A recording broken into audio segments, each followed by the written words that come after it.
Hi and welcome to my first purchase for my little woodworking shop, my Dewalt DWE 7485. We'll take a brief look around the saw, a few reasons why I chose this saw, and then my first use.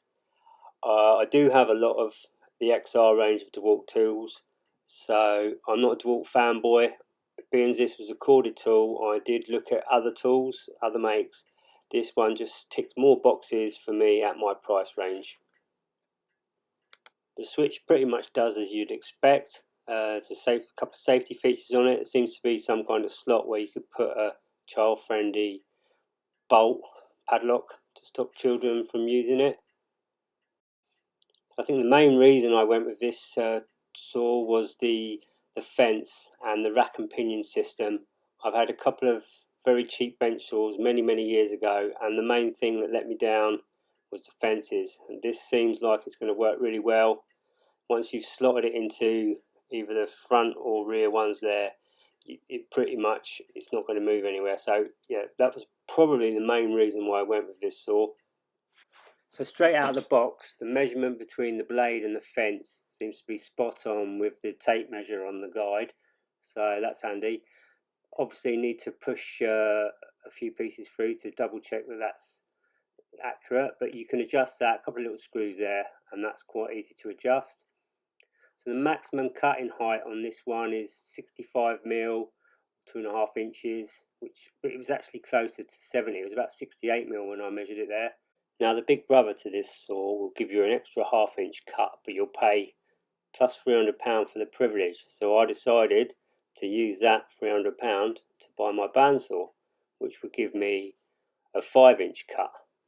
Links to my 2 bandsaw videos in the description below. Now straight out of the box we get a perfect 90 degrees, which was really nice to see. There are some adjustments for the 90 degrees and 45, but I didn't need to use them, so that was really cool. I decided to try this digital angle finder that I bought from Axminster tools. I don't think it works very well, for the main reason that the table saw sat on is a little bit wobbly, so it's sort of making up its own mind. So we'll have to do some further testing with that, but it seems like it could be a really cool thing to have.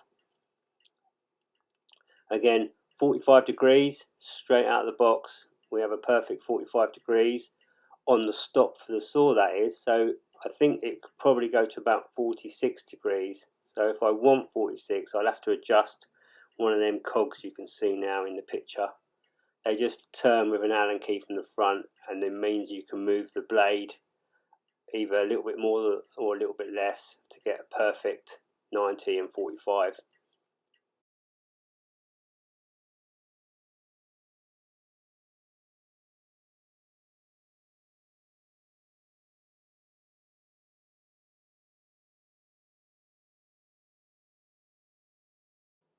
So maximum cutting height of 45 degrees is 45mm.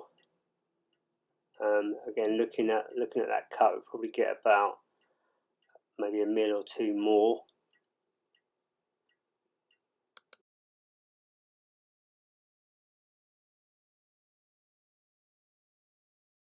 So when you remove the throat plate, which is just turning that front screw just half a turn, there's all material and stuff all around the blade, which I guess protects dust going into all the wrong places and probably helps with extraction.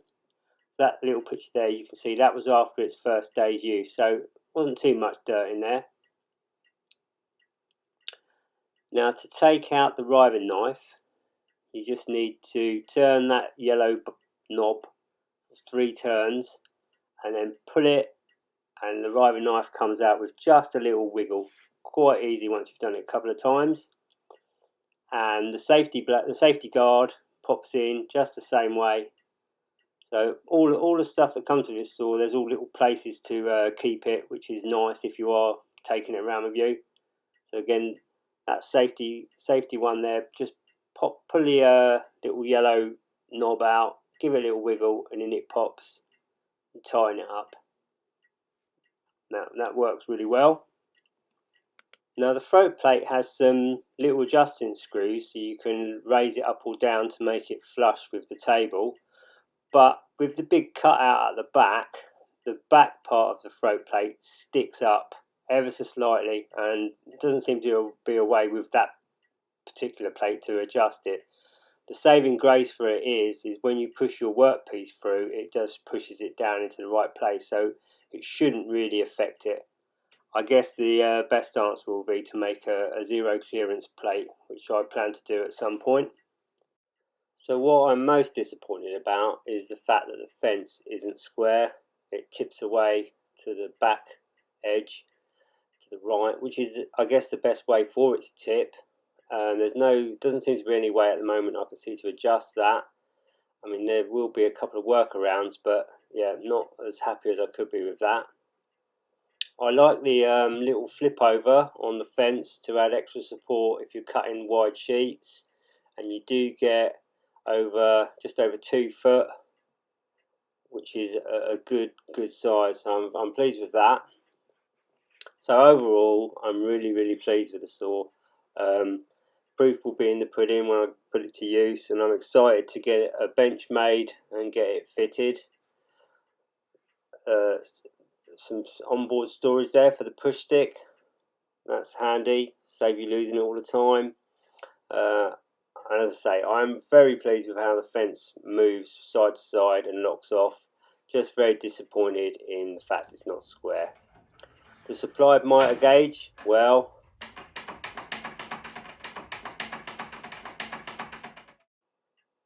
the least said about that the better.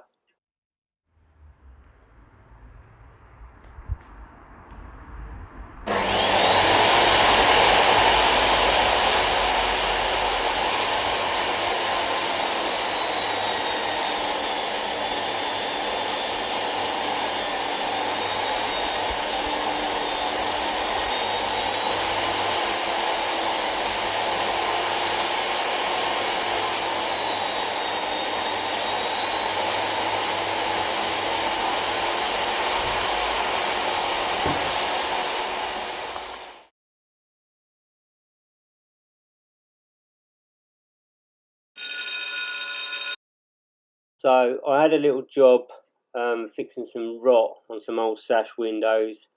I've fixed quite a lot of rot on quite a lot of windows on this big old mansion over the last few years. Normally I would just use my drop saw, hand tools, planes, etc. just to cut little bits and pieces in. But I thought I'd bring the bench saw out to give it its first try. Overall, super pleased with it. Cuts very easily, very smooth. Now normally I have some tough built stands that I put my ply top on and make myself a little bench to work off, but not being used to filming anything, I found that I had to just drop it all down to the floor and stick my camera on my workmate. So yeah, still a bit to learn about filming things. So the last minute of this video is just a speeded up version of my cuts that I made throughout the day. I'll chuck a couple of pictures in amongst it all for anyone interested in what I was actually doing. I hope you found this video interesting and it's been helpful in some way. Please like and subscribe, I'd really appreciate it, and any comments below, that'd be great. And thank you for watching.